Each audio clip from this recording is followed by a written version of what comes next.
The wind was the first thing and the last thing. It was born somewhere in the west, a restless spirit that scoured the great, sun-bleached plains of the territory and died whispering against the stony teeth of the mountains to the east. It was a constant thief, stealing the moisture from the ground, the warmth from a man's bones, and the hope from a woman's heart. It promised nothing and delivered less. A ceaseless, draining sigh across a land that had too much of emptiness and not enough of anything else. This land was Vance's claim, and the woman was Alara Vance. She stood with one foot on the bottom rail of a fence, pulling the taut wire with a pair of pliers held in a hand that was all callus and bone. Her movements were spare, stripped of anything that wasted effort. There was a hard, lean strength in the line of her shoulders and the set of her jaw. She was in her late 20s, but the sun and the sorrow had carved lines around her eyes that belonged to a woman twice her age. Those eyes, the color of a stormy sky, held a grief so deep and old it seemed a part of her very marrow. It was a quiet sorrow, one that did not ask for pity, but simply existed, like the mountains on the horizon. With a final, sharp twist, she secured the wire to the post, another few feet of fence that might hold, for a time. She ran her tongue over cracked lips, tasting dust and the faint, metallic tang of her own sweat. The ranch was a collection of buildings hunkered low against the endless sweep of the prairie. A modest house, a sturdy barn, and a handful of outbuildings, all of them silvered and weathered by the relentless wind. It was her whole world, a kingdom of dust and duty. Her daily life was a litany, a prayer of grueling tasks. Before the sun was a promise in the east, she was up, breaking the thin skim of ice in the water basin, her breath pluming in the cold air. She tended the small herd of cattle, their ribs showing more each week, their eyes dull with a thirst she could not fully quench. The creek, the lifeblood of this place, had dwindled to a muddy crawl, and rationing the water was a cruel and constant arithmetic. Every bucket she hauled from the well felt heavier than the last, a measure of her slow defeat. As she worked, her mind turned inward, walking the same worn path of memory. It was not a comfort, but a penance. She believed, with the unshakable certainty of the damned, that she was paying for a sin. The memory of the fire was always there, a flicker of orange against the back of her eyes. The shouting, the smell of smoke and something sweet and terrible, the overturned lantern. She had been arguing with her father, a stupid, angry fight about a life she wanted that was not this one. Her anger, a hot and careless thing, had set their world ablaze. It had taken her parents, it had taken her younger brother, Thomas, and it had left her here, on this claim, to serve out her sentence under the open, unforgiving sky. Every splinter, every strained muscle, every lonely meal of coffee and dry bread was a part of the payment, a debt that could never be settled. From a ridge several miles away, a man watched the small figure working on the fence line. His name was Caleb Hayes. Though most just called him Cal, he was new to the territory, a man of few words and a quiet that some mistook for meanness. He was not mean. He was just full of a past he never spoke of, a story locked behind eyes as gray and patient as a winter dawn. He had taken a job at the Bar T, the ranch that bordered Vance's claim to the south, a sprawling outfit with enough hands to make the work light. But his gaze often drifted north. He saw the woman, always alone, always working. He had heard the talk in town, the whispers about the Vance girl and the fire that had left her an orphan. They spoke of her with a mix of pity and suspicion. Cal heard none of that. He just saw the way she moved, the grim set of her shoulders. It was a posture he knew well. He had worn it himself for years. It was the weight of ghosts, a burden you could not set down, no matter how tired you became. He recognized her grief not because he understood its particulars, but because he understood its shape. One afternoon, a rider approached Vance's claim. It was not a common sight. Alara watched him come, her hand resting on the handle of the axe she had been using to split firewood. The man rode a fine black gelding that picked its way through the dry grass as if it disdained to touch the common earth. The rider sat tall in a polished leather saddle, a man whose clothes were clean and whose hands were soft. It was Silas Croft. Croft owned the sprawling Cross Sea Ranch to the east, a massive operation that was swallowing smaller homesteads whole.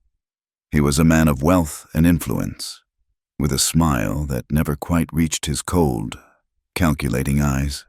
He reined in his horse a polite distance from her and tipped his expensive hat.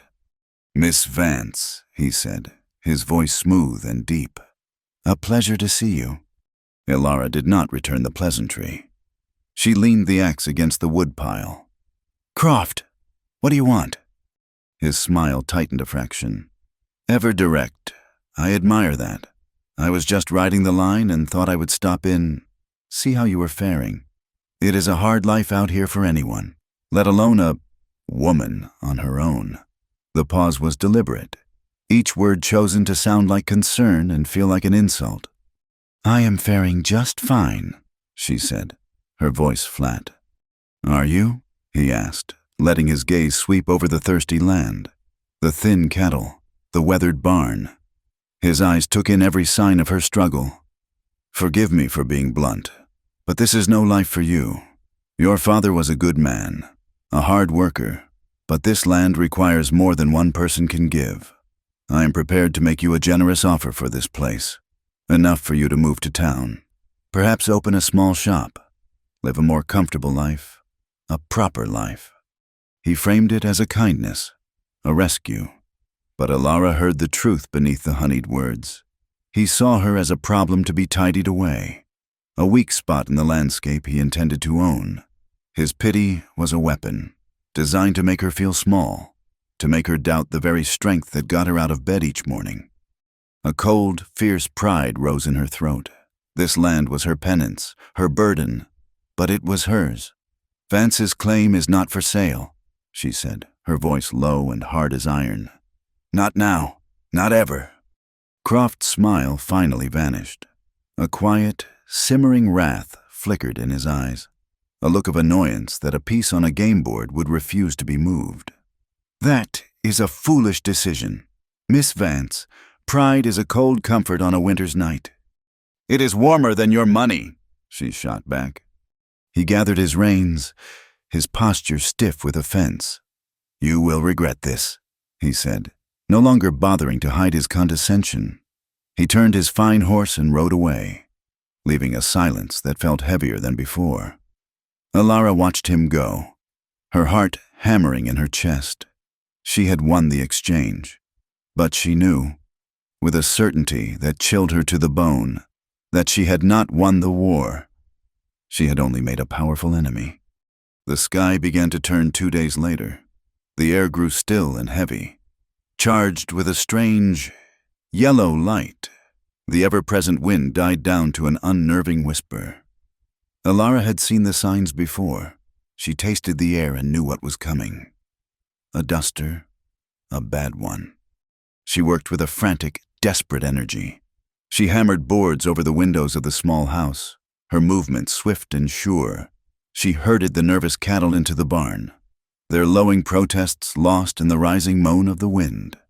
She checked the latches on the chicken coop, stuffing rags into the cracks.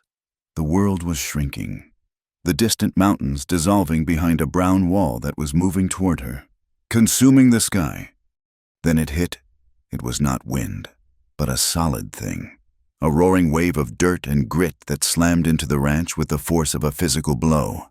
The sun vanished. The world went dark and brown and loud. The wind shrieked like a banshee, tearing at the roofs, seeking any purchase, any weakness. For 2 days, the world was a suffocating hell. Ilara stayed inside the small, dark house, a wet bandana tied over her nose and mouth. The fine silt crept in through every crack, coating every surface, turning the water in the bucket gritty, getting in her eyes, her throat, her lungs. Sleep was impossible. The roar of the storm was constant, a terrifying, maddening assault on the senses. She could only sit in the dark and listen, praying that the buildings would hold, that her animals would survive.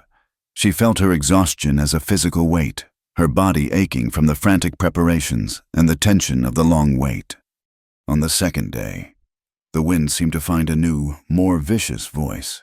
It was in the midst of this heightened fury that she heard it, a sound that cut through the roar of the storm, a sharp, cracking sound like a giant bone snapping, followed by the high, terrified scream of a horse. Her heart seized. Ignoring every instinct for self-preservation, she threw open the door and plunged into the brown chaos. The wind ripped the door from her grasp, slamming it against the house. She could barely see 5 feet in front of her. The air was thick, suffocating. She stumbled toward the barn, guided by the panicked sounds of the animals inside. She wrestled the big barn door open just enough to slip through and then forced it shut against the gale. Inside, it was chaos. The cattle were panicked, trampling and lowing. Chickens were fluttering in a frenzy. And then she saw it. A huge section of the roof on the west side had given way under the wind's assault. A massive timber beam, thick as a man's waist, had crashed down, pinning her best horse, a sturdy buckskin named Buck. In his stall, he was thrashing, his eyes wide with terror, his leg trapped at an unnatural angle beneath the splintered wood. A wave of helpless despair washed over her. The beam was immense, far too heavy for her to move alone.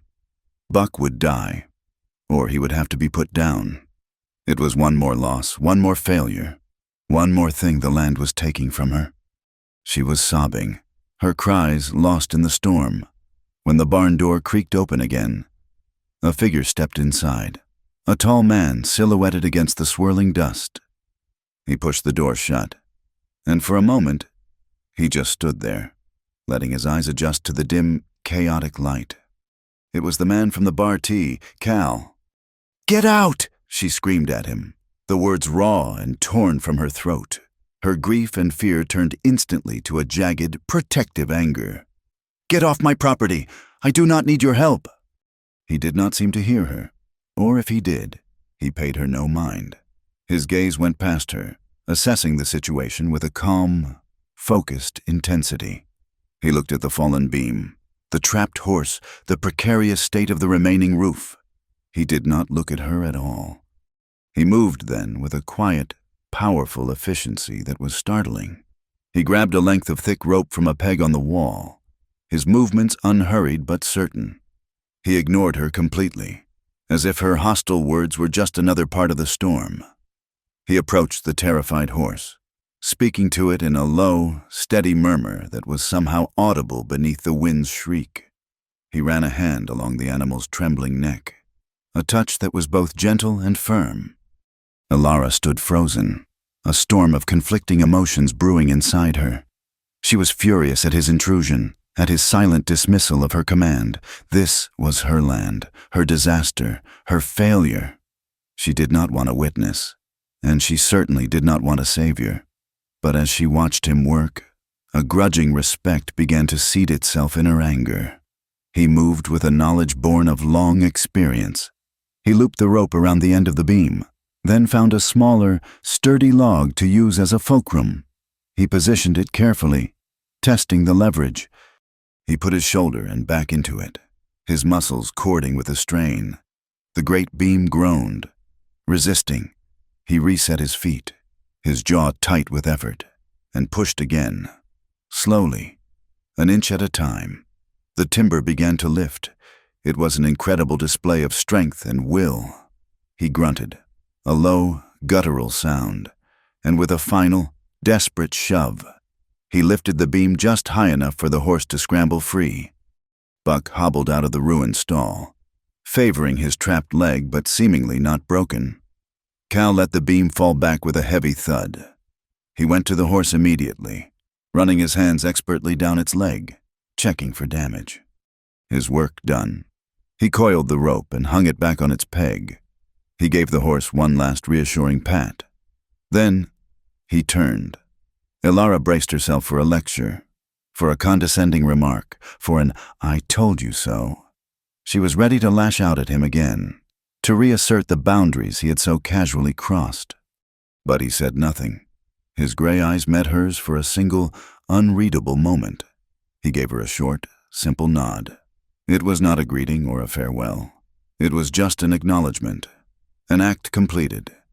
Then he turned, opened the heavy barn door, and walked back out into the roaring, brown fury of the storm, disappearing as suddenly as he had arrived.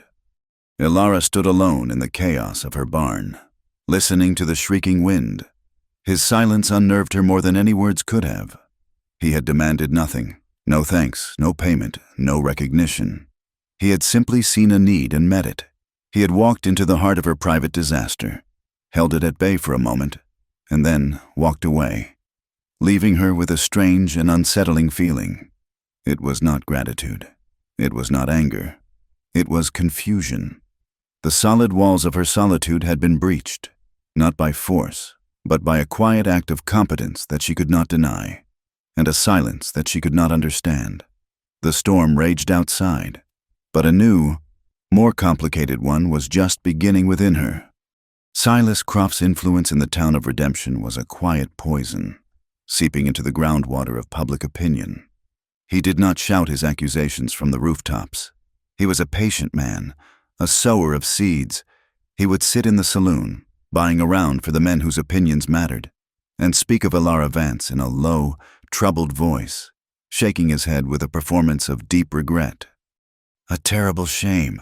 What happened to that family?" he would murmur into his whiskey, letting the words hang in the smoky air.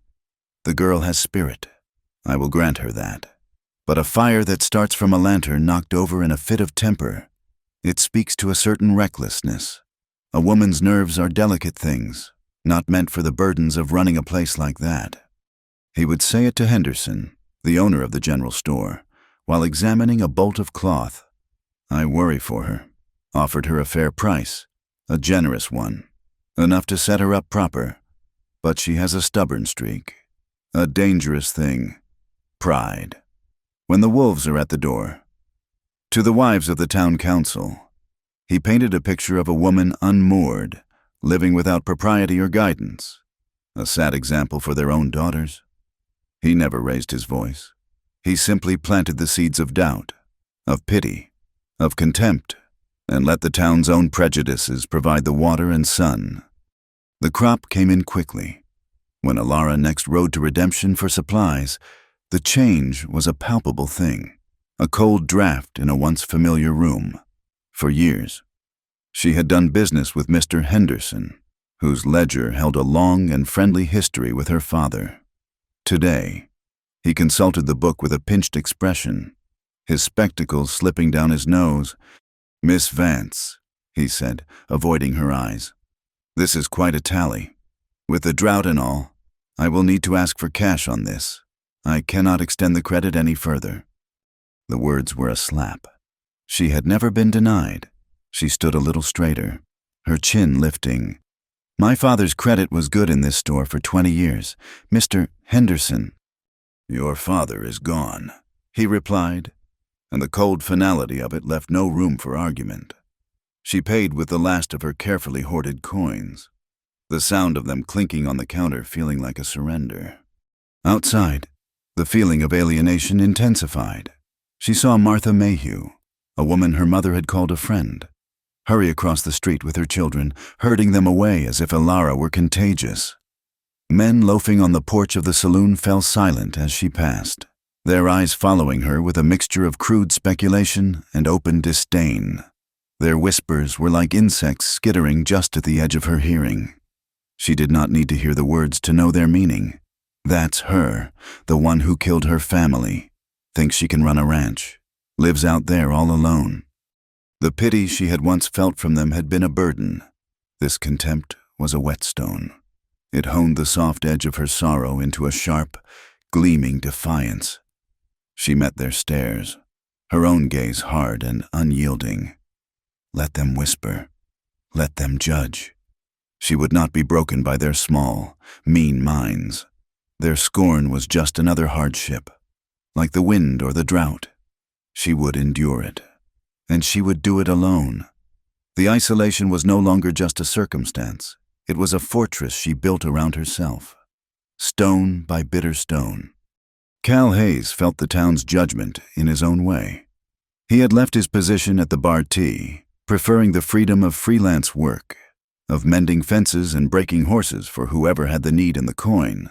But his quiet nature, his refusal to engage in the idle gossip of the saloon, made people uneasy. A man who kept to himself was a man with something to hide. His silence was mistaken for arrogance, or worse, for a sinister watchfulness. He, too, was an outcast, a drifter who did not fit. He continued to see Alara from a distance. He saw her ride into town, saw the straight, proud line of her back as she endured the gauntlet of accusing eyes. He saw the new, hard set of her jaw. He recognized it for what it was, a shield. He knew that the heavier the shield, the more fragile the thing it was protecting. A week after her visit to town, Alara woke to a sickening discovery. A section of her north fence was down, the wire cut clean. 3 of her heifers and a young bull were gone. It was a devastating loss. A quarter of her already dwindling herd. Panic, cold and sharp, pierced through her defiance. This was not misfortune. This was an attack. She spent the next 3 days in the saddle, tracking the faint prints across the hardpan. The sun was a hammer, the landscape a shimmering, merciless expanse of brown and gray. She pushed herself and her horse to the brink of collapse, her canteen growing dangerously light, her body screaming with exhaustion. The tracks were hard to follow, deliberately driven over rocky ground to hide their path. This was the work of professionals, of rustlers who knew what they were doing. On the evening of the 3rd day, she gave up the search and rode to redemption, her last, desperate hope resting on the town's lawmen. Sheriff Miller was a portly man with a stained vest and the lazy, indifferent eyes of someone whose salary was paid by the most powerful man in the county, not the people he was sworn to protect. He listened to her story, picking at his teeth with a sliver of wood. "Rustlers, you say," he grunted, not bothering to look up from his desk. "Are you sure they did not just wander off? Miss Vance, that fence line of yours is a long one. A woman alone might have trouble keeping it all mended." "The wire was cut," she said, her voice tight with suppressed rage. The tracks led east, toward Black Creek Canyon. The sheriff finally looked at her, a flicker of something, annoyance, perhaps, in his eyes. "Black Creek Canyon is Croft's land. Are you accusing Silas Croft of stealing your cattle?" "I am accusing no one. I am reporting a crime." He sighed, a long, theatrical sound of a man burdened by the foolishness of others. "I will look into it when I have the time. Most likely they wandered. You find them. You let me know." He dismissed her with a wave of his hand, already turning his attention back to the papers on his desk. Alara stood there for a moment, the injustice of it choking her. She was utterly, completely on her own. Cal had seen the cut fence 2 days earlier. His work had taken him along the northern edge of Vance's claim, and the clean snip of the wire was not the work of weather or a stray animal. His curiosity, and a deeper, more protective instinct, prompted him to follow the tracks. He did not have a badge, but he had a keen eye and a lifetime of reading the land. He saw what Alara had seen, a deliberate attempt to hide the trail, but he also saw things she had missed. A single, deep hoofprint in a patch of soft dirt, a broken branch on a mesquite bush. He found them in a narrow box canyon that cut deep into Croft's territory, a place known to be a temporary hideout for rustlers moving stolen stock. Most of the cattle were there, milling nervously. 2 of the heifers had been slaughtered, their carcasses left to the buzzards. It was a message of profound cruelty, a warning. Cal's face, usually a mask of calm, hardened into a cold, dangerous stillness. He spent the rest of the day carefully herding the remaining animals back, taking a long, circuitous route to avoid being seen. Just after sundown, he pushed them through the repaired section of Alara's fence and closed it behind them. When Alara rode back to the ranch, her body slumped with defeat. The sight of the cattle grazing peacefully near the barn was so unexpected it felt like a mirage. She slid from the saddle, her legs trembling with fatigue, and walked toward them, her mind struggling to comprehend. Then she saw him. He was leaning against the fence line, a silhouette in the deep twilight, as if he had been waiting for her. For a moment, she felt a flare of the old, defensive anger. Another intrusion, another silent judgment on her weakness. But the anger had no fuel. She was too tired, too beaten down. The fight had gone out of her, leaving only a hollow ache. She walked until she stood a few feet from him, the fence separating them. The silence stretched, filled only by the chirping of crickets and the soft shuffle of the cattle. For the first time since the fire, she allowed a crack to show in the armor she wore. It was a small thing, but it was everything. She did not yell at him. She did not thank him. She simply asked the one question that mattered. "Why?" Her voice was a hoarse whisper. He looked at her, his gray eyes seeming to see all the way to the bone-weary exhaustion at her core. He pushed himself off the fence post, his movements slow and deliberate. "Looked like you could use a hand," he said. The simplicity of it disarmed her completely. It was not pity, it was not charity. It was a plain statement of fact, as simple and solid as the ground beneath their feet. He turned and walked to his horse, which was ground-hitched nearby, and swung into the saddle. He rode off into the gathering darkness without a backward glance. That night, for the first time in a long time, Elara slept without dreaming of fire. A new pattern began, an unspoken and fragile understanding. Cal never spoke of the cattle again, and neither did she, but he started to show up, always when the work was at its hardest and she was at her most alone. She would spend a week trying to shift a massive boulder from the middle of what little pasture she had left, a granite monster that refused to budge. One morning, she would wake up to find it gone, a collection of smaller rocks, broken apart with wedges and brute force, piled neatly to the side. He never asked for payment, and he never stayed. He respected the invisible walls she had built around herself, never trying to cross the threshold of her house or her life. He simply appeared, did the work that needed two sets of strong hands, and then vanished. It was a strange, silent partnership. She never acknowledged his help with words, but she started leaving a full bucket of clean, cold water from the well near the barn. Sometimes, when he was gone, she would find the bucket empty. It was their only conversation. One raw spring evening, as a cold rain settled over the plains, one of her younger heifers went into labor. It was a difficult birth. Elara worked by lantern light in the cold, muddy barn, her arms slick with fluid, her voice a low murmur of encouragement to the laboring animal. The calf finally came, but it was wrong. It was terrifyingly small and weak, its breath a shallow, rattling thing. It lay shivering in the straw, unable to lift its head, let alone stand and find its mother. A fierce, almost savage desperation seized Elara. She would not let this one die. She carried the frail creature to the house, wrapping it in her own blankets and setting it by the meager warmth of the stove. All night and all through the next day, she fought for its life. She warmed milk and tried to coax it down the calf's throat with her finger. She rubbed its tiny, cold limbs, trying to bring life and warmth back into them. The small animal became the center of her universe, a focal point for every ounce of her grief, her guilt, her desperate need to change the past. If she could save this one small, helpless thing. Maybe she was not entirely damned, but the calf was too weak. As the first pale light of dawn crept through the grimy window, the calf gave a final, shuddering sigh in her arms and was still. The silence it left behind was absolute. Elara did not move. She just sat there on the rough floorboards, covered in mud and tears, cradling the small, lifeless body. The dam she had so carefully constructed inside her finally broke, and a wave of pure, undiluted grief washed over her. The sobs came from a place so deep she did not know it still existed.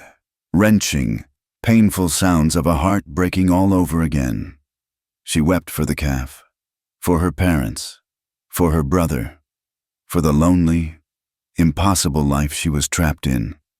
Cal had come to fix a loose gate on the corral. He saw the light in the house and, thinking something was wrong, made his way over.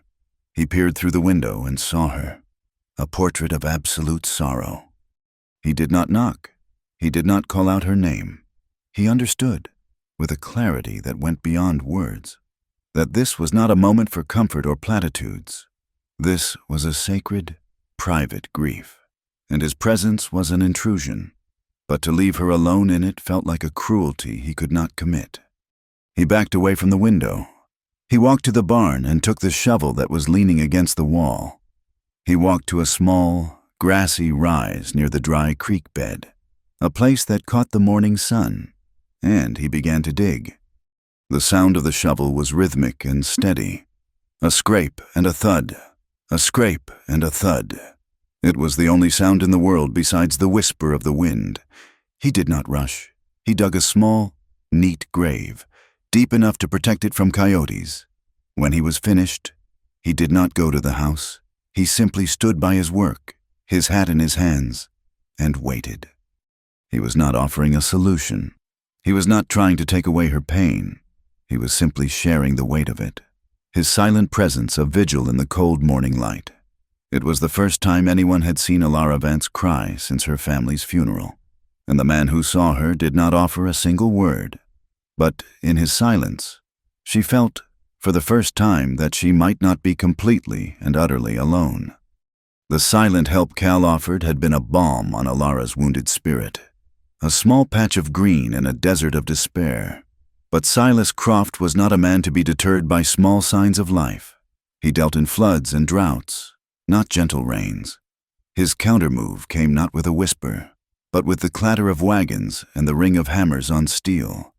He bought the 20-acre parcel of land upstream from Vance's claim, the very piece of earth through which the creek flowed before it blessed her property. The first Alara knew of it was the sound, a distant, rhythmic pounding that carried on the wind. Then she saw the work crew, a dozen men swarming over the creek bed like ants. They were building a dam, not a grand, permanent structure, but a crude and brutally effective one of earth, rock and timber, a chokehold. When she rode up to confront the foreman, a hard-faced man with no time for a lone woman, he simply handed her a piece of paper. It was a notice, legally filed and stamped in redemption. Mr. Silas Croft was constructing a temporary reservoir to water his own herd during the drought.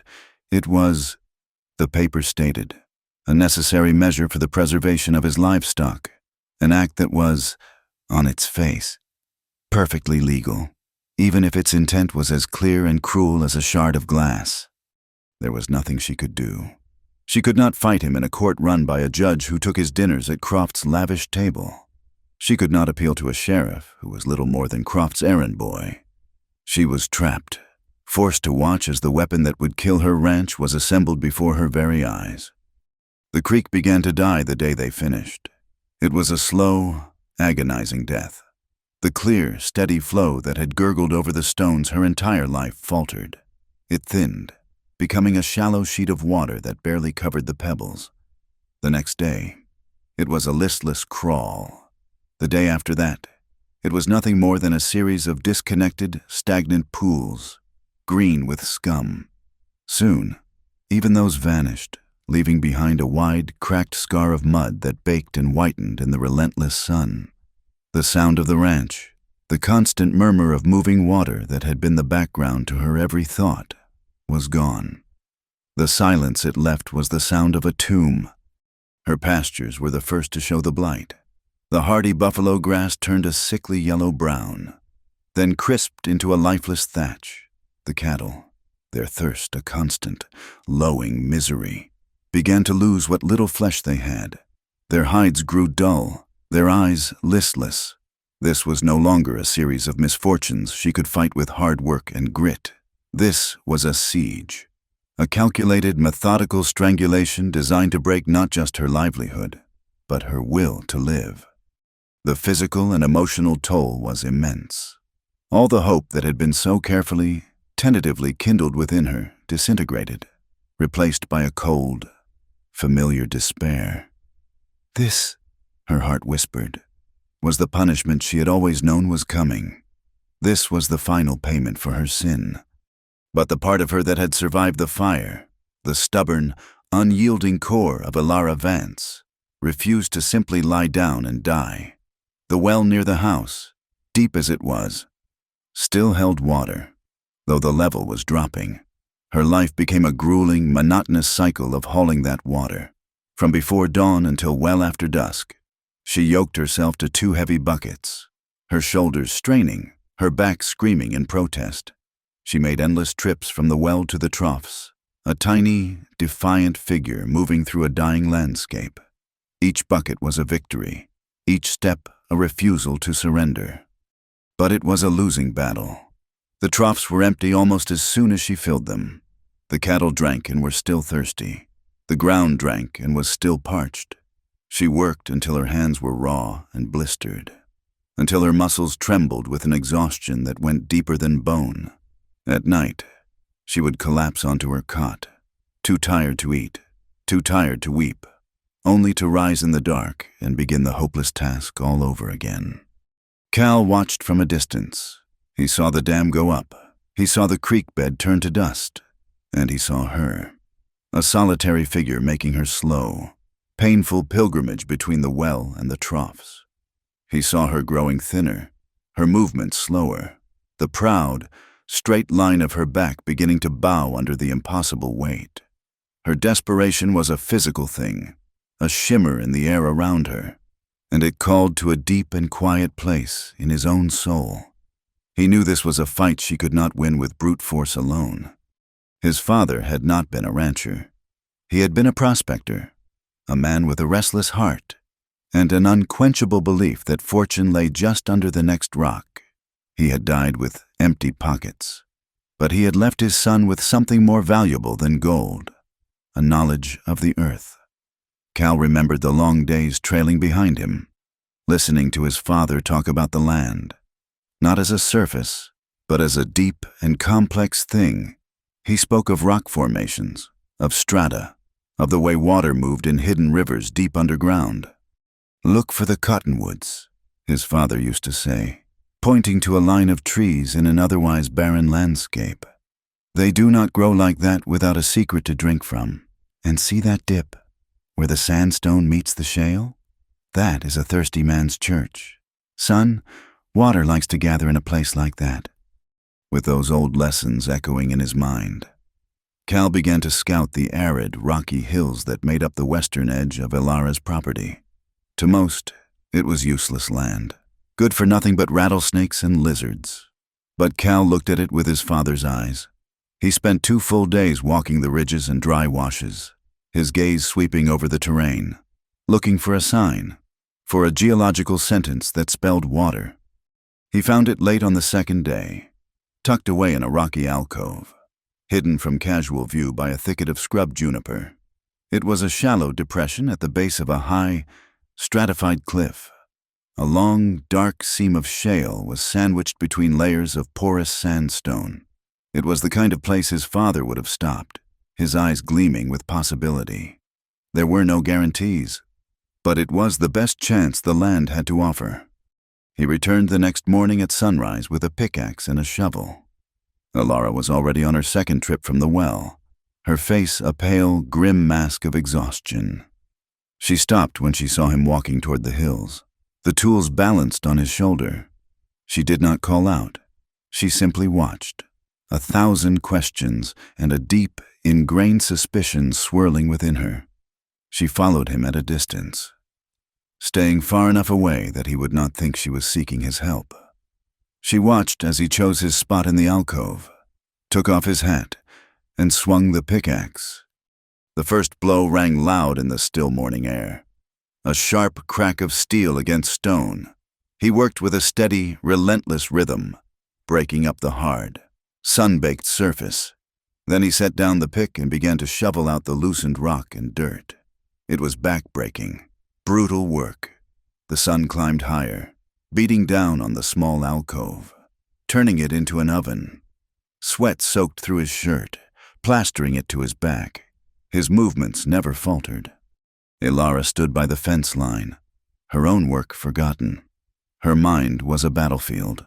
Part of her, the hard, cynical part, scoffed at his effort. He was a fool, digging in the dust, chasing a ghost. What could he possibly find here where nothing had ever grown? But another part of her, a small, terrified, and desperately hopeful part, could not look away. She saw the raw determination in the set of his shoulders, the sheer, stubborn will in the repeated swing of the axe. He was not doing this for money. He was not doing this for praise. He was doing this for her. The realization was as unsettling as it was profound. For years, her struggle had been a solitary one. To have someone else step into it, to take on her fight as his own, was a thing she did not know how to comprehend. He worked all day, stopping only to take a long drink from his canteen. He never looked her way, but he knew she was there. Her presence was a silent weight in the air, a question he was trying to answer with his sweat and his strength. He was back again the next morning, his hands taped where blisters had broken. The hole grew deeper. He was chest deep in the earth, tossing shovelfuls of dirt up and out into a growing pile. The sun was merciless. Ilara found herself holding her breath with every shovelful, her eyes searching the thrown dirt for any change in color, any sign of moisture. There was nothing but dust. The cold tendrils of despair began to creep back into her heart. He was going to fail. And when he did, when he finally gave up and walked away, the last sliver of hope would go with him. It happened late in the afternoon of the second day. He was deep in the hole now, only his head and shoulders visible. He tossed out a shovelful of dirt, and it looked different, darker. He stopped, leaning on the shovel handle, and reached down. Ilara's heart hammered against her ribs. She took a step closer to the fence, then another. He dug with his bare hands now, scraping at the bottom of the hole. He stood up, his face streaked with dirt, and looked at his palm. Then he looked at her. He did not smile. He did not shout. He simply nodded, a slow, tired, and triumphant gesture. She ran. She did not remember opening the gate. She scrambled up the rocky incline to the alcove and peered into the hole. There, at the very bottom, was a patch of dark, wet soil. And as she watched, a tiny, miraculous bead of water pushed its way to the surface, glinting in the fading light. Then another, and another, a slow, steady seep of clean, cold water, emerging from the heart of the stone. It was not a river, it was not a gushing torrent, it was a quiet, humble promise, but it was enough. It was life. They stood there by the new spring as twilight bled across the sky, painting the clouds in shades of purple and rose. The hole had slowly filled with a few precious inches of water, its surface reflecting the evening stars. They were both exhausted, both covered in the mud of their shared labor. The enormity of what he had done for her settled over Ilara, not like a weight, but like a warmth spreading through her chilled soul. He had not just found water. He had defied the land, defied Silas Croft, defied the fate she had believed was hers. It was not an act of saving. It was an act of profound, unwavering care. All the walls she had so carefully built, all the stones of pride and grief and guilt she had stacked one on top of the other, came crashing down. A sob tore from her throat, a raw, ragged sound that had been trapped inside her for years. It was not a cry of grief. It was the wrenching, painful sound of a dam breaking, of a lifetime of pressure being released. The tears streamed down her face, washing paths through the dust on her cheeks. She wept for her own stubbornness, for his impossible kindness, for the sheer, overwhelming relief of this one small victory. Cal did not move to touch her. He did not offer empty words of comfort. He just stood with her, a solid and unwavering presence in the gathering dark. He let her cry, knowing that these were tears that had to be shed, a poison that had to be let out. He gave her the gift of his silent witness, his quiet understanding. When the storm of her sobs finally subsided into shuddering breaths, she spoke, her voice a raw whisper. "It was my fault." He waited, letting her find the words. "The fire," she choked out. "Everyone thinks, they whisper that it was an accident, that I was reckless, but it was worse." She looked up at him, her eyes pools of ancient pain. "We were fighting, my father and I. I wanted to leave this place. I told him I hated it. I hated him. I was so angry. I turned to storm out and I knocked over the lantern. I just remember the shouting. And then the flames." She squeezed her eyes shut, the memory as vivid and scorching as the day it happened. "I ran. I got out. But they did not. I killed them. My mother, my father, my little brother, Thomas, I killed them all with my anger." She said the words that had been her secret shame, the core of her penance, and the world did not end. There was only the sound of the crickets and the cool breath of the night air. Cal was quiet for a long time. Then he spoke, his own voice thick with a sorrow that matched her own.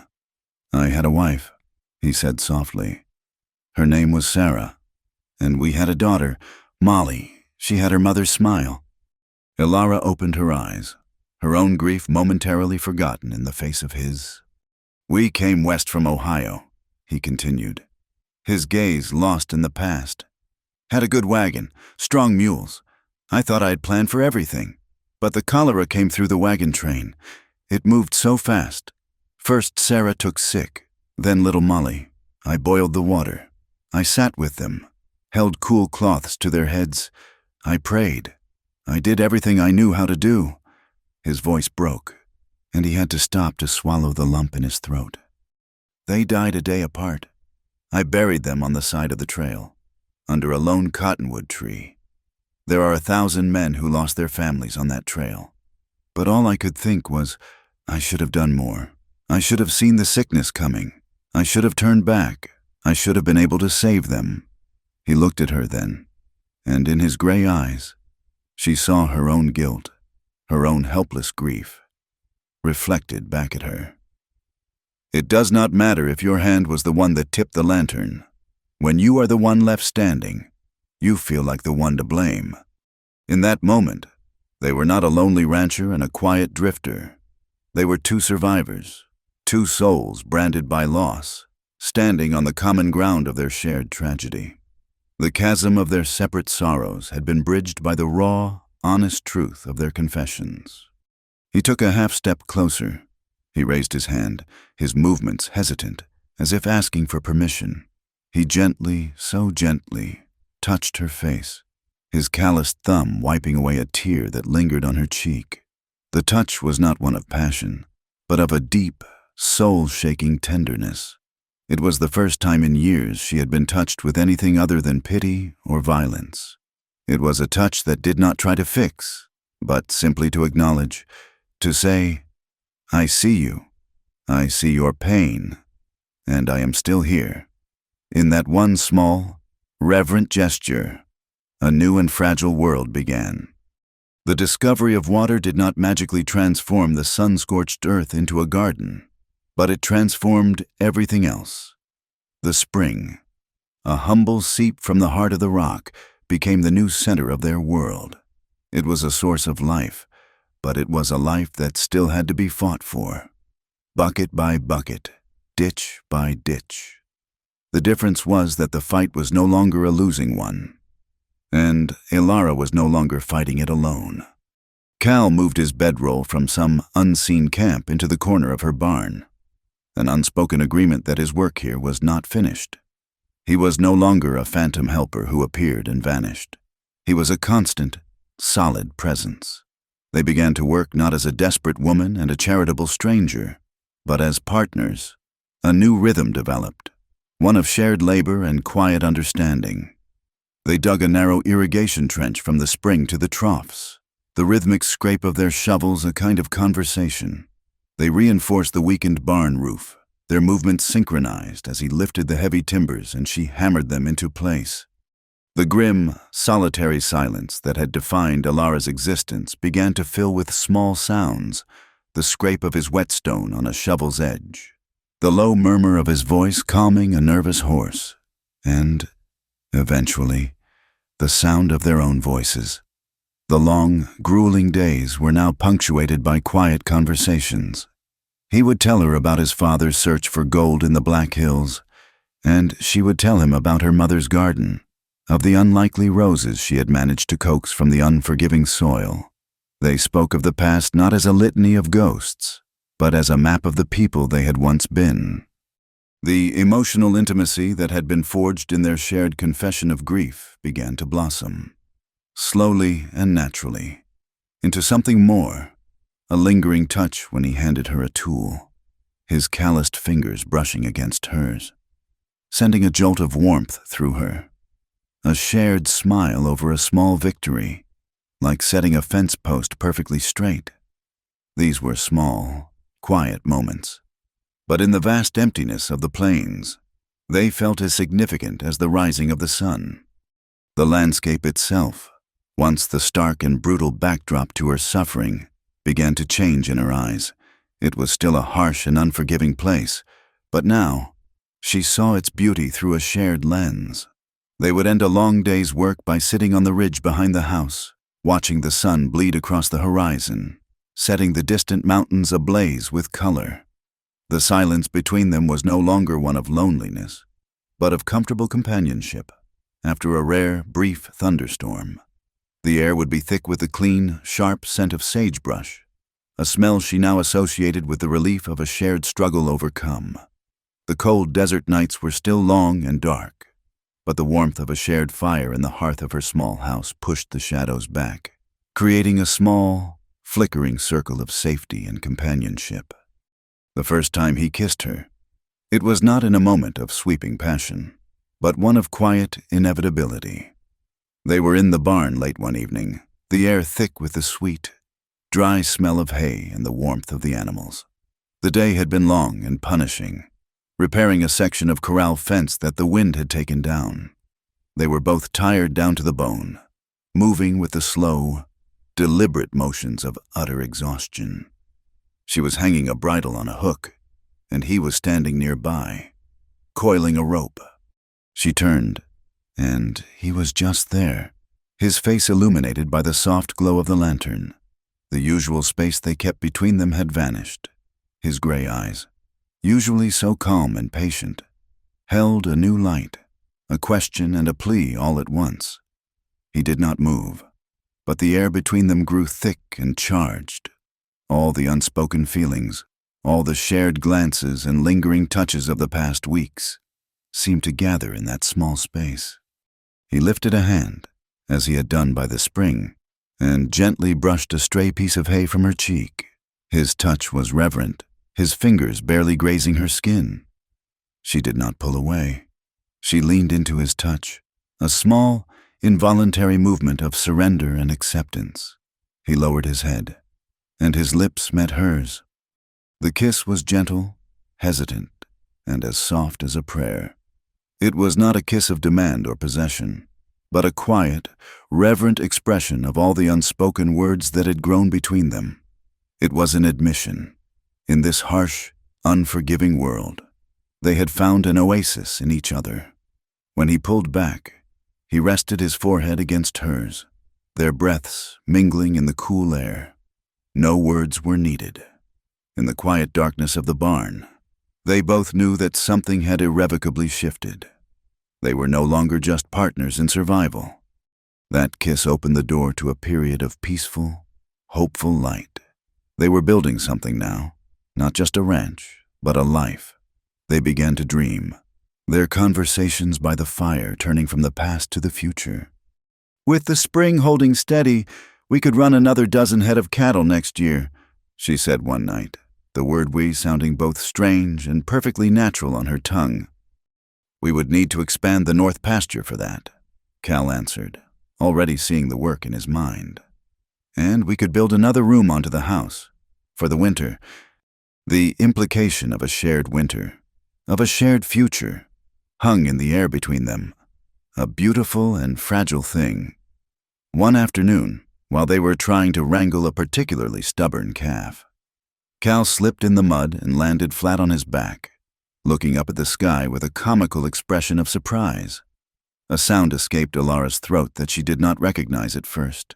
It was a laugh, not a small chuckle, but a full, genuine laugh that came from deep within her, a sound she thought had been buried forever with her family. The sound startled the calf, but it made Cal's face break into a wide, slow smile. Seeing her laugh was a more beautiful sight than any sunset. For Cal, who had been drifting for years with the ghosts of his past at his back, the ranch was becoming more than just a place to work. It was becoming a home, the emptiness inside him. The vast plains of his own grief were finally beginning to show signs of life. He was no longer just a man passing through. He was a man putting down roots. But happiness in this land was a fragile crop, and Silas Croft was a man who delighted in the blight. He had been watching. His men brought him reports of the new activity at Vance's claim, of the man who now worked alongside the Vance girl. He had expected her to be broken by now, crawling to him to beg for his offer.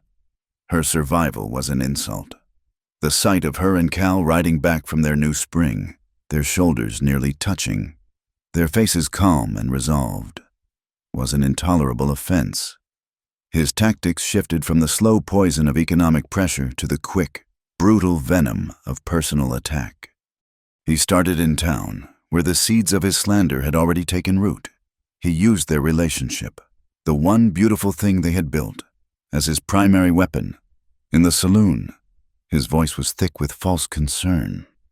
"It is a tragedy, is what it is," he would say to the listening men. "That poor, grief-addled girl, taking up with a man of no name and no past, a drifter. For all we know, he could be a wanted man, a criminal hiding out, and for her to be living with him, out there, unchaperoned. It is a disgrace to her father's memory." The town, already primed to judge, eagerly drank his poison. The social prejudice that had been a cold shoulder now became a slammed door. When Alara and Cal rode into Redemption for supplies, they were met with a wall of open hostility. Henderson, at the general store, refused to even sell to them for cash. "I will not have my establishment associated with your kind," he said, his face a mask of self-righteous contempt. Women who had once offered Alara tight-lipped pity now gathered their skirts and crossed the street, their face hard with judgment. The men on the saloon porch no longer whispered. They made loud, crude comments, questioning Alara's virtue in voices designed to carry. Sheriff Miller watched them from his office, his arms crossed, a silent endorsement of the town's verdict. They were pariahs, their small bubble of happiness, so carefully constructed, was being constantly threatened by the waves of hatred from the outside world. They would ride home in silence, the weight of the town's scorn a heavy cloak around their shoulders, forcing them to rely only on each other. Then, the attacks became more direct. Croft's men, emboldened by their boss's open contempt, started to harass them under the cover of darkness. A freshly mended fence line would be cut again. The wire snipped in a dozen places. One night, they were woken by the sounds of their small herd stampeding, spooked by riders whooping and firing pistols into the air. It took them a full day to round the terrified animals up. The threats grew more personal, more sinister. One morning, Alara found a dead hawk nailed to the barn door, a clear symbol of a watchful eye being blinded. Another time, Cal found a crude drawing of a hangman's noose scratched into the watering trough, a direct message to the man with no past. They were living under siege, the constant threat of what might happen next fraying their nerves, stealing the easy peace they had so briefly found. The glimmer of hope that had sustained them was now overshadowed by an imminent, deadly storm. It broke on a Tuesday night. They were in the small cabin, the lamp on the table casting a warm, golden glow. The world outside was dark and silent. It was a moment of quiet domesticity, a scene of peace they had fought so hard to earn. Alara was mending a tear in Cal's shirt, her needle moving in a steady rhythm. Cal was cleaning his rifle, his strong hands moving with practiced ease over the steel and wood. He had just looked up to say something to her, a smile starting on his lips. In that instant, the world exploded. There was a deafening crack of a rifle shot from somewhere out in the darkness. Simultaneously, the window pane next to Alara's head shattered inward, spraying glass across the room. A sound like an angry hornet buzzed past her ear. She saw the splintered hole appear in the wall behind her, not 6 inches from where her head had been.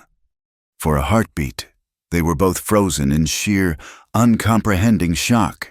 The echo of the gunshot died, leaving a ringing silence broken only by the tinkle of a final shard of glass falling to the floor.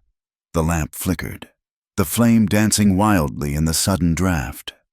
Then Cal moved, reacting with pure instinct. He lunged across the table, knocking her and her chair to the floor, shielding her body with his own as he blew out the lamp, plunging the room into darkness. They lay there on the rough floorboards in the pitch black, hearts hammering, listening to the sound of a horse galloping away into the night. The message could not have been clearer. Croft was done with games. He was done with rumors and threats. He would not stop until he had driven them out or buried them in the dust of Vance's claim. The peace was shattered. The hope was gone. The storm had finally broken over their heads, and they both knew, with a cold, terrifying certainty, that the real fight, the one for their very lives, had just begun. The week after the gunshot was a lifetime of holding their breath. They moved through their days in a state of hypervigilance, the world drawn into a sharp, threatening focus. Every shadow seemed to hold a man. Every snap of a twig was a footstep. Every gust of wind the whisper of a new threat. They worked close to the house, a rifle always leaning against the nearest fence post. At night, they did not truly sleep. They took turns sitting in a chair by the boarded-up window, watching the vast, menacing darkness that surrounded their small island of lamplight, waiting for the next attack. But nothing came. The silence from Silas Croft's direction was more unnerving than his open aggression. It was the heavy, loaded silence of a predator gathering itself to strike. The attack, when it came, was not on them, but on the horizon. They saw it one evening from the ridge behind the house, a malevolent orange glow staining the twilight sky to the north. A fire. It was too large and too fierce to be a simple prairie fire. "That is the old Miller homestead," Cal said, his voice low and tight, his face a grim mask in the flickering, distant light. The homestead was a collection of dilapidated buildings, abandoned for years, a place where the occasional lone squatter might take shelter for a night or two. "Who would be out there?" Alara asked, a cold knot of dread tightening in her stomach. "No one ought to be," he answered, but his eyes told her that ought had no place in Croft's world. They watched the inferno for an hour as it consumed the dry timber, a funeral pyre against the stars, feeling like helpless witnesses to a crime they did not yet understand. The next morning, Cal could not find his knife. It was not a remarkable blade, but it was his. His father had made it for him years ago, carving the handle from a piece of gnarled mesquite wood, its shape unique and familiar in his palm.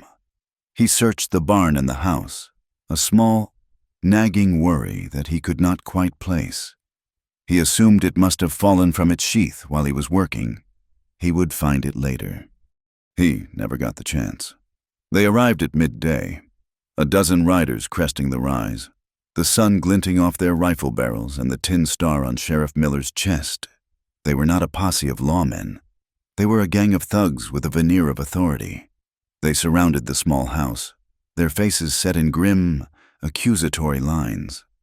"Caleb Hayes," Miller shouted, his voice booming with a false sense of command. "Come on out with your hands where I can see them." Cal and Alara exchanged a single, stark look. The trap had been sprung. Cal's face was utterly calm, but his eyes were glacial. He knew with the cold certainty of a man who understood the rules of a rigged game, that to resist was to die right here in the dust. He laid his rifle on the table and looked at Alara, his gaze intense, trying to pour a lifetime of feeling into one last moment. "Do not let him win," he said, his voice low and urgent. It was not a plea. It was a charge, a passing of a torch. He opened the door and stepped out into the harsh sunlight, his hands raised in a gesture of surrender that looked more like defiance. "Sheriff," he said, his voice even, "what can I do for you?" "You can save your breath," Miller sneered, his men already moving in, grabbing Cal's arms and binding his wrists with rough rope. "You are under arrest." "For what?" Alara cried, rushing to the doorway, her heart seizing with a terror so profound it stole her breath. Miller turned to her, a look of smug satisfaction on his face. "For the arson and murder of old Jedediah Smith, found what was left of him in the ashes of the Miller homestead this morning." He paused for effect, then held up a familiar object for her to see, a cloth-wrapped knife with a distinctively carved wooden handle. "And we found this right next to him. Seems a witness saw a man matching your friend's description riding away from the blaze just before it got going good." The world tilted and dissolved into a roaring nightmare. Alara stared at the knife, at the triumphant look on Miller's face, at the cold, resigned understanding in Cal's eyes as they dragged him toward a horse. It was a lie, a monstrous, perfectly constructed lie. He had been here, with her, all night. But her word meant nothing. She was the town pariah, the lover of the man they were now calling a murderer. They hauled him onto a horse and tied his feet beneath its belly. As they rode away, Cal looked back at her one last time, his face a stoic mask that could not hide the agony in his eyes. Then he was gone, a prisoner in a parade of triumphant evil, leaving Alara standing alone in a silence that was louder and more terrifying than any gunshot. The world she had just begun to rebuild was not just damaged, it was annihilated. She stumbled back into the cabin, the sight of his rifle on the table, the indentation of his body on the chair he had sat in just minutes before, sending waves of nauseating grief through her. She collapsed to the floor, the sobs that came from her so deep and violent they felt like they were tearing her apart. The news, carried by Croft's riders, spread through Redemption like a prairie fire. The town, already marinating in the poison of Croft's rumors, needed no convincing. Caleb Hayes, the silent drifter, the man with no past, was a killer, and Alara Vance was his shameless woman. The judgment that had once been a wall of contempt now became a tidal wave of hatred. She was no longer just an outcast. She was the whore of a murderer, a stain on the community. Her grief was a vast, bottomless ocean. But as the hours of that first terrible day bled into a night of sleepless torment, something else began to form in the cold, dark depths of her despair. It was a rage, hard and pure and cold as ice. She knew Cal. She knew the quiet goodness in him, the steadfast core of his being. He could no more commit murder than the sun could rise in the west. This was Croft's doing. He had not been able to break her, so he had taken the one thing that gave her strength, and in doing so, he had made a fatal miscalculation. He had left her with nothing to lose. The trial, held less than a week later, was a grotesque mockery of justice. The circuit judge, a man named Patterson with a weak chin and a fondness for Croft's expensive brandy, presided over the proceedings with a bored air. The jury was made up of men who owed Croft money or feared his power. Silas Croft himself sat in the front row, dressed in a fine suit, the very picture of a concerned and civic-minded citizen. Cal's court-appointed lawyer was a man named Abernathy, a drunkard with rheumy eyes and a tremor in his hands, who had been paid to do nothing and did it very well. He did not object when the witness, a shifty ranch hand named Pete, told a well-rehearsed story of seeing Cal ride from the Miller homestead, his face illuminated by the growing fire. He did not challenge the sheriff when he presented the knife as irrefutable proof. When Ilara was called to the stand, she spoke with a clear, fierce voice, her rage giving her strength. She told them that Cal had been with her the entire night, that they had watched the fire together from her own land, miles away. The prosecutor, a slick man in Croft's employ, twisted her words with sneering contempt. "So you, a woman of questionable reputation," he said, his voice dripping with insinuation, "expect this court to believe your testimony, the testimony of a desperate woman trying to save her lover from the gallows?" "I am telling the truth," she cried, her eyes blazing. Judge Patterson banged his gavel. "That is enough.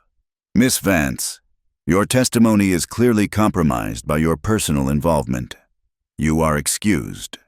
She was dismissed, humiliated, her truth cast aside like garbage. She looked at Cal, sitting stoic and silent at the defendant's table, and saw the flicker of pain in his eyes. Not for himself, but for her. The farce continued, a slow, methodical march toward a predetermined conclusion. The night before the verdict, she was allowed to see him. The jail was a small, foul-smelling stone box at the back of the sheriff's office. A single lantern cast long, dancing shadows on the walls. Cal stood on the other side of the thick iron bars, his face pale in the dim light. The space between the bars was a physical manifestation of the chasm that had been forced between them, a cruel parody of the fence line where their understanding had first begun. He reached a hand through, and she grasped it, his skin cold, his grip weak. He looked resigned, the fight gone from his eyes, replaced by a deep, aching sorrow that was entirely for her. "Ilara," he said, his voice a hoarse rasp, "you have to leave. After this is over, you sell the ranch for whatever you can get and you ride out of this territory. You go somewhere he can never find you." Tears welled in her eyes, hot and bitter. "I am not leaving you." "There is nothing left of me to leave," he said, his voice flat with a terrible finality. "He will win tomorrow, and when he is done with me, he will come for you. The ranch is not worth your life." His primary concern, even now, at the very end, was her safety. He was trying to save her. This was the moment, the culmination of every trial, every hardship. Through her tears, she looked at him, her grip on his hand tightening. "I survived the fire. I survived the drought and the town and his hatred. I can survive this.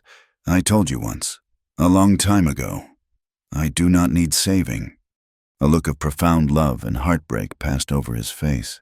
He brought his other hand through the bars, covering hers, his touch a desperate, gentle benediction. A single tear tracked a path through the grime on his cheek. In a voice thick with all the emotion of a man at the end of his life, he said, "I know you do not." He paused, his throat working. "Then let me just love you."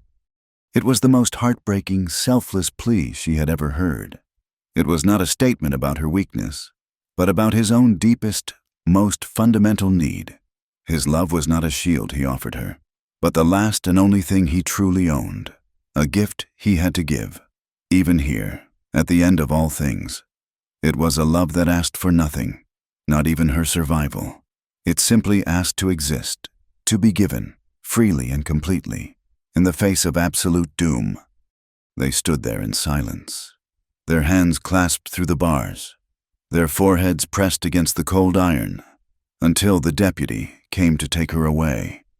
The next day, the jury was out for 10 minutes. The verdict was guilty. Judge Patterson, looking not at Cal but at a point on the far wall, delivered the sentence without a tremor in his voice. Caleb Hayes was to be taken from this jail in 2 days' time, at dawn, and hanged by the neck until dead. The gavel fell. It sounded a death knell. The tragedy was absolute. The darkness was complete. Ilara walked out of the jail and into the dying light of day, but she felt no warmth. A cold, absolute darkness had settled in her soul. The judge's words, the finality of the sentence, were a physical weight, crushing the air from her lungs. 2 days, 48 hours until the world ended. Despair was a black pit, yawning at her feet, promising the cold comfort of oblivion. She could simply fall, let it swallow her, and be done. But as she stood there, paralyzed by the enormity of her grief, Cal's last words from the cell echoed in the cavern of her mind, not his plea for her to save herself, but the words that had followed, "Then let me just love you." It had not been a declaration of ownership or a demand for affection. It was a gift, the final, most precious thing he had to give, offered from the brink of his own grave. It was a love so pure and selfless it was a light in itself, and in the suffocating darkness of her despair, it ignited. The grief did not vanish. It was a living, breathing thing inside her, but it transformed. The soft, weeping sorrow cooled and hardened into a diamond-hard rage. Her love for him, a force she had only just begun to understand, became a weapon. She would not let his gift of love be the last thing he ever gave. She would make it the first day of their future. She had less than 2 days. The clock was ticking. Her mind, sharpened by a clarity born of absolute desperation, began to work. She sifted through the sham of the trial. Every lie, every sneering face. The foundation of it all was the witness, Pete, a drunkard with shifty eyes and a perpetual tremor, a man who haunted the edges of town, doing odd jobs for anyone who would pay him in whiskey. And lately, he had only worked for Silas Croft. She did not go back to the ranch. She went straight to the livery, saddled her horse, and rode to the collection of dilapidated shacks on the downstream side of Redemption, where the outcasts and the hopeless lived. Pete's shack was the worst of them, a lean-to of scrap lumber and rusted tin that looked as if a strong wind would carry it away. She did not pound on the door. She pushed it open and stepped inside. Pete was sitting on a crate, a half-empty bottle in his hand, staring at nothing. The room stank of stale whiskey and fear. He looked up, his eyes widening in terror when he saw her. "Get out!" he slurred, scrambling to his feet. "I got nothing to say to you." Ilara stood her ground, her presence filling the small, wretched space. She did not raise her voice. She spoke with a cold, quiet intensity that was more unnerving than any threat. "I am not here to hurt you. Pete, I am here to talk about the weight of a man's soul." He flinched. "I do not know what you are talking about." "You are going to watch an innocent man hang in 2 days," she continued, her voice low and steady. "You will see them put the rope around his neck. You will see them open the trap door, and for the rest of your life, however long or short it may be, you will see his face every time you close your eyes. You will hear his neck snap with every drink you take. Silas Croft's money will not buy that image out of your head." He began to tremble, the bottle shaking in his hand. "He said no one would get hurt. He just wanted the man gone." "He is going to be killed," Ilara said, the words like stones. "And the lie you told will be the rope that does it. Is that what your life is worth? A few coins and a bottle. Is that the price of your soul?" She reached into her pocket and pulled out the small leather pouch that held the last of her money, the coins she had scraped together to buy supplies. She poured them onto the filthy table. It was not much, but it was all she had. "This is not a bribe," she said. "It is a choice. You can take this right out of here tonight and never look back. Find a place where Croft cannot reach you and start again. Or you can stay here, drink his whiskey, and let this lie rot you from the inside out." Her fierce sincerity, the raw, desperate truth in her eyes, broke through his drunken haze. He stared at the coins, then at her, and his face crumpled. A pathetic, whimpering sob escaped his lips. "He made me do it," he cried, the words tumbling out in a rush of guilt and terror. "Croft, he paid me, gave me $20 to say I saw Hayes riding away. Said if I did not, he would tell the sheriff I was the one who lit the fire." He collapsed back onto the crate, a broken, weeping man. The confession was a victory, but a hollow one. It was her word against his, a confession he could easily recant the moment Croft's shadow fell on him again. She needed more. She needed proof. Her mind raced, and a memory surfaced. A young ranch hand of Croft's. She had seen him a few times when their paths had crossed. A boy no older than 17 with honest eyes, who always seemed to be looking at the ground, as if ashamed of the company he kept. He had been watching them, her and Cal, with a look not of malice, but of something like worried curiosity. He had a conscience. She was sure of it. Leaving Pete to his tears and his choice, Ilara rode out of town, not toward her own ranch, but east, toward the Lion's Den. The ride to the Cross Sea was the most dangerous gamble of her life. She kept to the draws and low ground, the moon a sliver of light that offered more shadow than illumination. The Croft Ranch was a sprawling fortress, the main house a dark, imposing silhouette against the starry sky. She could hear the distant sound of men's laughter from the bunkhouse. She tethered her horse in a thicket of cottonwoods and crept toward the buildings on foot.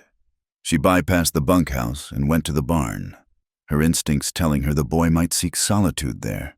She found him in an empty stall, mending a bridle by lantern light. His name was Billy. He looked up, his face pale with shock and fear when he saw her. "Miss Vance, what are you doing here? If they find you—" "I do not have time for fear. Billy," she said, her voice a tense whisper. "A man is going to hang at dawn tomorrow for a crime he did not commit. Pete confessed. He told me Croft paid him to lie." The boy's face went white. He dropped the bridle. I do not know anything about that." Ilara stepped closer, her eyes boring into his. "Do you? You have watched us. I have seen you. You are not like the others. You are not like Croft. You have a conscience, and it is screaming at you right now. Cal Hayes is a good man. He is innocent, and if you stay silent, if you let him hang, his blood is on your hands as much as it is on Croft's. You will be a murderer, just the same as your boss." Tears welled in the young man's eyes. He was terrified, caught between the immediate threat of a ruthless employer and the eternal judgment of his own soul. Her words were the final push. "I cannot," he whispered, his voice cracking. "Croft would kill me." "And God will condemn you," she whispered back. "Which are you more afraid of?" That was it. The boy broke. He began to sob, his body shaking with a terror so profound it was painful to watch. "I did not want any part of it," he stammered. "I swear, I just heard things." He told her everything. He told her where Croft kept the lockbox with his private ledger and cash, in a hidden compartment behind a loose stone in the fireplace of his office. He told her the bribe money paid to Pete would be noted there. Then he took a shuddering breath and delivered the final, devastating truth. "It was not just the fire," he said, his voice barely audible. "Old man Jedediah. He was here, arguing with the boss a week ago. He would not sell his plot. The boss, he got angry. He hit him too hard. Jedediah fell and his head hit the anvil by the smithy. He was dead. Croft made a few of us wrap the body and hide it in the ice house. He was just waiting for a chance to get rid of it. The fire, it was to burn the body and frame Mr. Hayes all at once."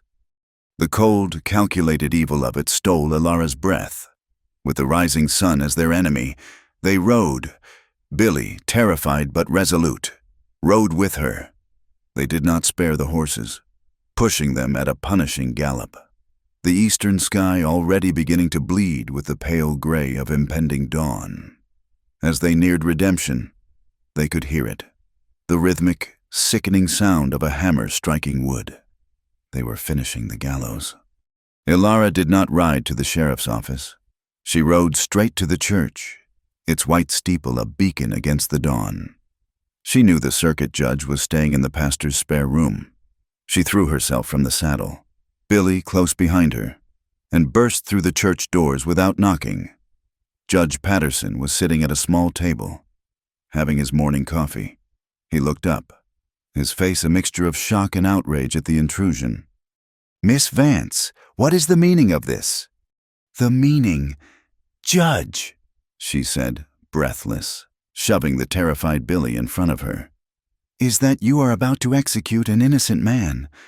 The final confrontation took place on the town's main street. The entire population of Redemption was there.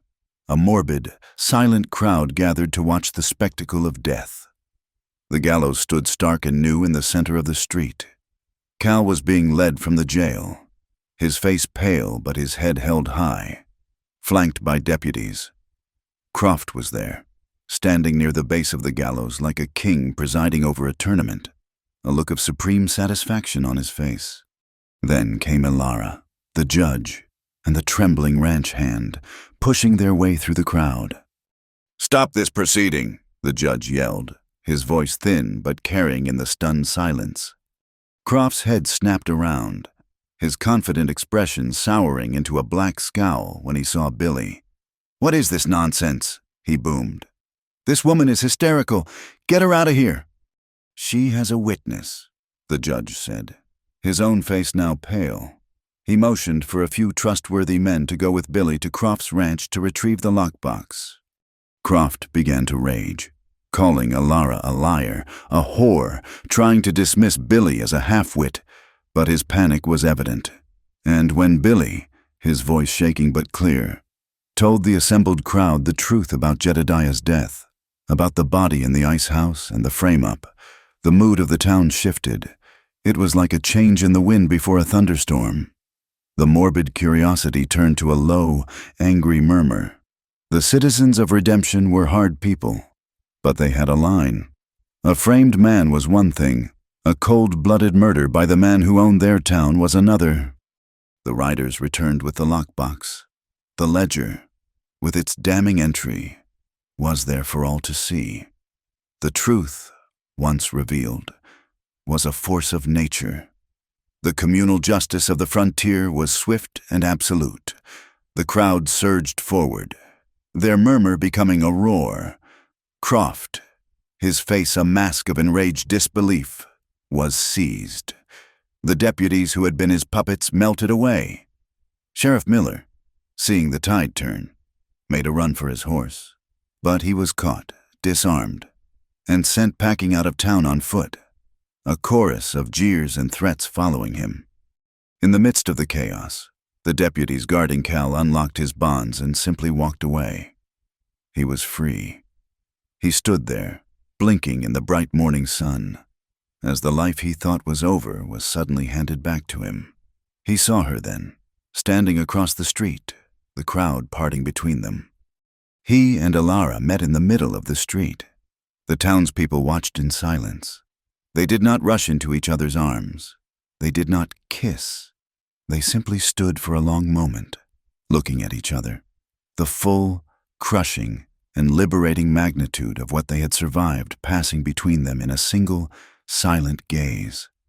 He had given her his love in the face of death, and she had given him back his life. Weeks later, they stood together on the ridge behind the ranch house, watching the sun set. The gallows in town were gone. Croft was in a federal prison, awaiting a different kind of trial. Vance's claim was still a struggling patch of earth, the scars of the drought and their ordeal still fresh. But the air was different. It was filled with a quiet, hard-won peace. They were together. Elara turned to him, a small, knowing smile on her lips. "I told you I did not need saving." He took her hand, his touch warm and steady, his gaze meeting hers. "You never did," he said, his voice soft but sure. "But I needed someone to love." Their love, forged in the crucible of tragedy and tested by the fires of injustice, was not a fairy tale ending. It was something far more real and far more resilient, a partnership built to withstand the harshness of the world, a quiet promise whispered under a vast and open sky. Thank you for joining us on this journey through the American West. We would love to hear where you are listening from in the comments below.